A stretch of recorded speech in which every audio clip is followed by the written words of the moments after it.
In the fading light of a quiet countryside, a man who had spent years in solitude made a life-changing decision. Tired of loneliness and empty rooms echoing with silence, he paid for a mail-order bride, hoping to welcome warmth into his cold home. His expectations were modest: a woman to share meals with, talk to during long evenings, and perhaps rebuild the broken pieces of his past. But what he received was not what he had imagined. Instead of a woman ready to start a life, a young girl stepped off the train. She wasn't just younger than expected, she was holding something back. There was a weight behind her eyes, a guarded expression that hinted at pain, and a silence that felt heavier than words. From the outside, the setting was as serene as it had always been. The ranch, surrounded by whispering wheat fields and tall oaks, stood sturdy and weathered, reflecting its owner's resilience.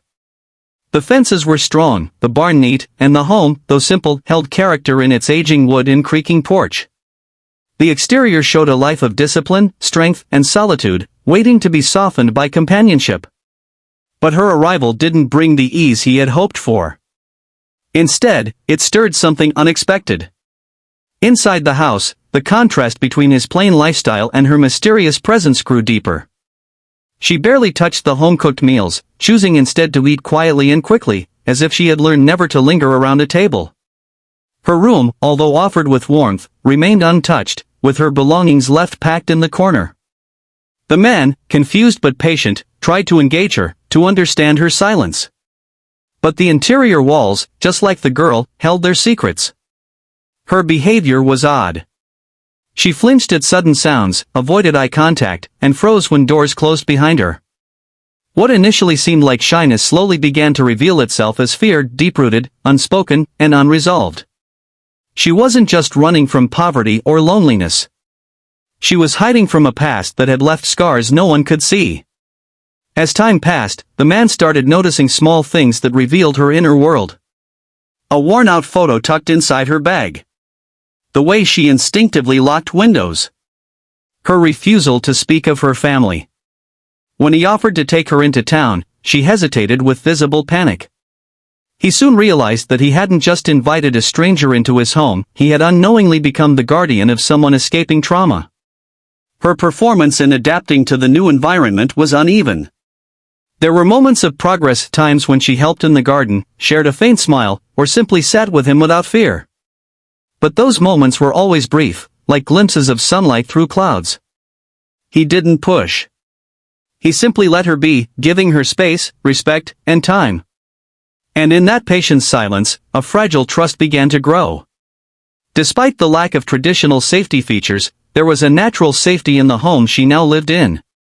He made sure she never felt cornered, never raised his voice, and always kept a respectful distance. Safety, in this case, was not about locks or alarms, it was about emotional protection. Slowly, she began to lower her defenses. She began to speak. And with each word, the weight of her past began to unfold.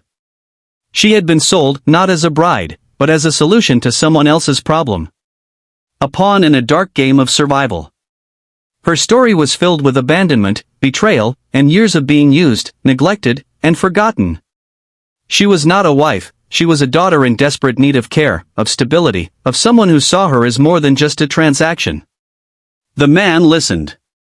He didn't ask questions she wasn't ready to answer. He didn't act as a savior. He just stayed, present and kind. And in doing so, he became what she had never had, a protector.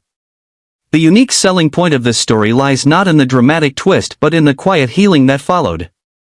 This wasn't a tale of romance but of human decency, compassion, and the unexpected family that forms when people choose to care. What he received wasn't a bride. It was a chance to rewrite his own story through someone else's healing. And what she received wasn't an escape, but the beginning of a new life. The cost of the arrangement was never monetary. It was paid in time, patience, and the willingness to accept someone completely broken and offer them a space to rebuild. The price of her presence was the man's decision to embrace something unfamiliar and challenging, even painful at times. But the value of that decision was immeasurable. He didn't get what he paid for. He got something far greater. In the end, the house didn't just shelter two people. It became a home. Not through decoration or luxury, but through slow healing, gentle understanding, and a bond formed not by blood or contract, but by shared survival. The conclusion of this story is simple, yet profound. When we let go of rigid expectations and open our hearts to the unexpected, we often receive the greatest gifts. She was not what he thought he wanted. But she became exactly what he and she needed.